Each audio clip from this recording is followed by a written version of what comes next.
Rakouské běžkotolky, to je vždycky špica. A tentokrát to bude dokonce Zugspitze. Mimochodem má dvě strany. Tu od nás odvrácenou, německou, s proměnutím Reich, a tuto Österreich.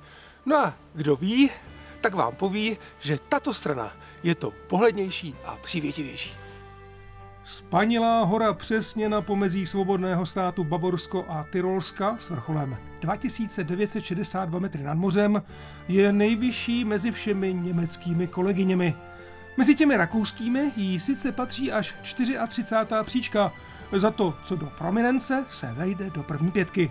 V roce 1926 Rakušani vyhráli závod s Němci o výstavbu první lanovky k vrcholu. Jejich Tyroler Zugspitzebahn byla technickou špičkou své doby. Dolní stanice stála od počátku v obci Erwald. Její pozůstatky vsazené do skla tvoří moderně a důmyslně pojaté muzeum. Lanovka prošla před 3 desítkami let radikální přestavbou. Nyní stojí hned vedle staré stanice nová. A vedle nové, zrovna teď, se v převleku skrývá Matěj. Čech z duší světoběžníka, momentálně srdcem i prací připoutaný k Tyrolsku. Lado. Tak jsou pěkný blondýny, Tak čau. Zdár, jak to jde? No zatím dobrý, ale já chci vejš. OK, tak jedem. Pro začátek si tedy s tyrolským parťákem vyrážíme z kopítka. Jen naskok o vertikální míli blíž k blankitně modré obloze. Pod pozorným dohledem zdatných skokanů, sudokopytníků, kamzíků. Úplně nahoře nás čeká hořko-sladké přivítání. Naše tváře bičují jak ledový vítr, tak i ostré sluneční paprsky. Ve větrném i slunečním stínu momentálně vládne -15 pod nulou, což je vlastně brnkačka. Zde naměřenou rekordní hodnotou je totiž -35,6. Sem nahoru se lze dostat lanovkami i z Německa. Jsme vlastně na hraniční čáře a tak si vychutnáváme příležitost při přechodu z tyrolské vyhlídky na bavorskou přejít přes státní hranici kolem letité unikátní celnice. Teď jsme na celnici. Tady máme starou chatku, stará Zollhütte. Ještě před pár lety člověk potřeboval tady pas, aby se dostal na německou stranu. Bez problémů procházíme celní sebekontrolou na německou stranu, kde je nejvyšší bod hory, osazený téměř 5metrovým pozlaceným křížem. Němci ty se tady můžou pyšnit nejvýše položenou poštovní schránkou, bratwurst, nejvýš položený, který se dá koupit pivo, ale tady pro ty Tyroly tak to je taková klasika, takže je to hezký, jsme vysoko, ale rekordy tady netrháme.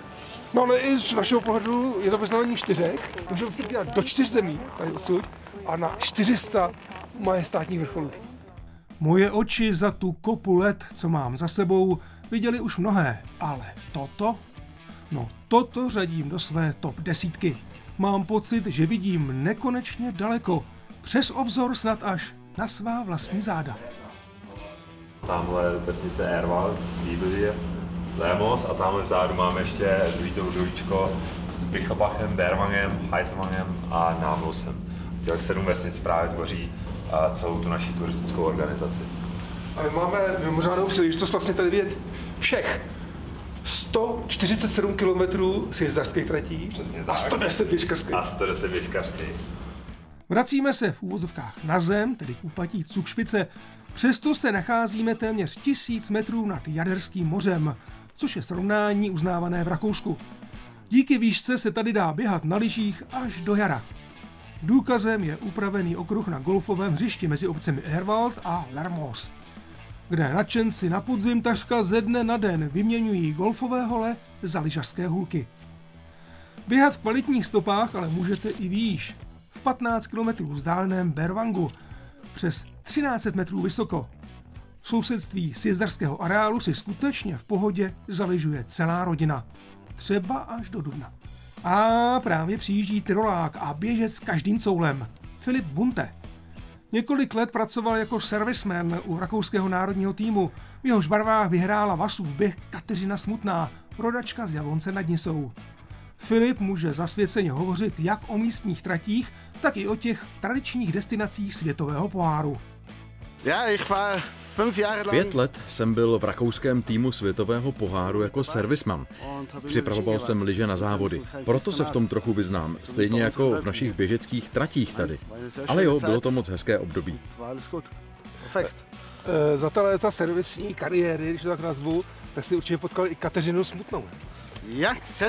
Ano, pamatuji si ji ze své aktivní kariéry, kdy jí bylo udělené státní občanství a stala se Rakušankou. To bylo v letech 2006 a 2005. No a co tady, jak se tady jazdit?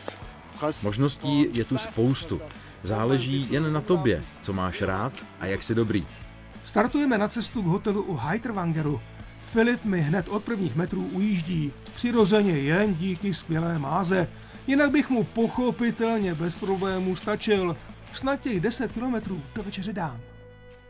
Hotel v tradičním alpském stylu, o který pečuje už 6. generace jedné rodiny, je situovaný na pohádkovém místě u Heiterwangersee, které se sousedním dvojčetem Plansee tvoří druhou největší vodní plochu v Tyrolsku. Neskutečně průzračně čisté 60 metrů hluboké jezero bylo známé hojností ryb již v dobách císaře Maxmiliána I. On sám sem často jezdil rybařit. Bez pochyby byl šikovnější než má maličkost.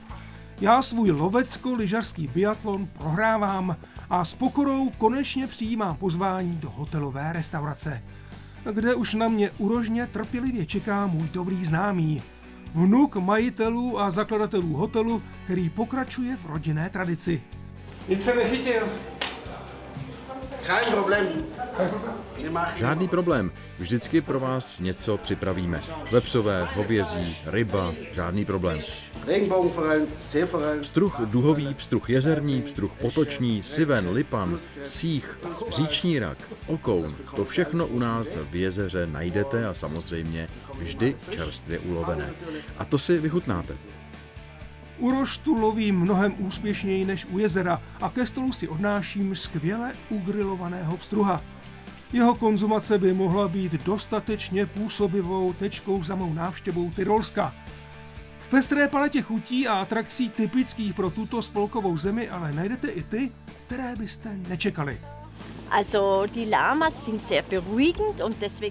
Lamy jsou velmi uklidňující a proto je to tak oblíbené, protože když s nimi jdete na procházku, máte pocit klidu.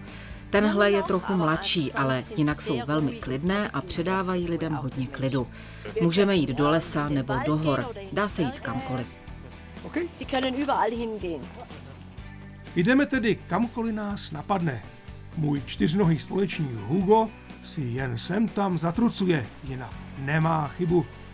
Na rozdíl od psa při procházce neštěká, nevyžaduje pozornost, nikam pořád neodbíhá a neobčůrává, co ho napadne.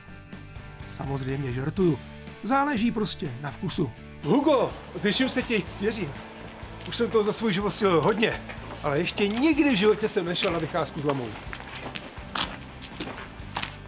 Avšak pokud dáváte přednost procházkám po setmění, pak vřele doporučuji Fackelwandern. Výšlap zasněženou krajinou z hořící pochodní uchvátí každou romantickou duši. Jinak každý host, který se u nás ubytuje, tak vypasuje kartu speciální, kterou můžeš jezdit pak autobusem zadarmo a je na to hodně slev, i takhle různě do bazénu, wellness a takovéhle věci. A člověk může i se účastnit našeho programu speciálního. Každý den v týdnu tak je něco jiného, jsou tam různě jako vejlety se sněžnicema, túry, třeba městem historický. A jedna z věcí je i z pochodní. My tuhle chuťovku okoštovali v Berwangu, u vodní nádrže pro sněžná těla na úpatí 2000 Taneler a nelitovali jsme. Dnes vlastně vůbec ničeho, právě naopak. Říkal jsem vám to, říkal. Je to špica. No a teď už je to na vás. Přijďte se sami a na ten krásný kout Tyrolska si pořádně osvíťte.